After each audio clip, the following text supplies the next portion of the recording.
Welcome back to Raw Sports Talk.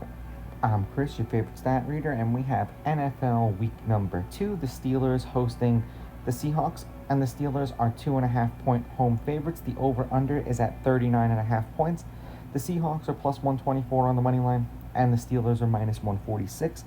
Now, these are the pre-kickoff lines. They're going to change the closer we get to kickoff on Sunday. The over-under so far is the only thing that's really adjusted. It went from 41.5 to 39.5. Now, head-to-head, the Steelers are 4-2 against the Seahawks in their last 6 meetings. The Steelers have beaten the Seahawks the last 2 times they played them. The home team is 4-2. The underdog has covered the last 3 games they've played against each other. The favorite is 3-3 against the spread. The favorite is 4-2 on the money line. If you saw the game at 41.5, the over was 4-2 in those games. Now at 39.5, it is still the same 4-2 because the 2 games that went under were in the 20s.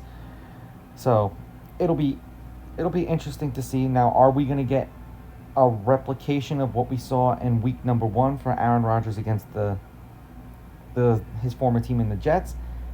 I don't think there's any positive outcome that's going to come from the Seahawks with Sam Darnold at quarterback. It's supposed to be 77 degrees in Pittsburgh with 7-mile-an-hour winds from the west and an 11% chance of rain. And I say that I think that Sam Darnold was a victim of circumstance in a good way for himself. This is like the Matt Castle or Brock Osweiler.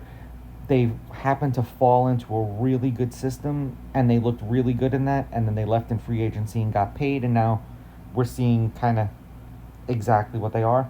The Seahawks did lose 17-13. They did have opportunities to win that game against the Niners, so I'm not going to totally put it on him.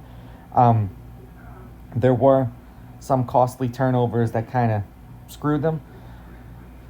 They lost. They didn't cover. It just depends on where you got the spread, but even still, and the game went under. For the Steelers, they won. They did not cover. They beat the Jets 34-32. The spread was 3. The game went over. I think more so this is going to be like a comeback campaign for Aaron Rodgers, where he's looking to prove everyone that he still is as good as he was. And it's amazing the mentality for some of these guys, where it's like if they really don't want to be somewhere, and even though he basically LeBron James the Jets into getting everything that he wanted, I guess he just really didn't want to be there. I'm going to take the Steelers on the money line. I'm going to take the Steelers laying the points. I think 39.5 is going to be low because I think the Steelers could probably put up 30 on their own. So I'm going to lean over in this game. Now, these are just my picks. If you disagree, please go with your gut, and please bet responsibly.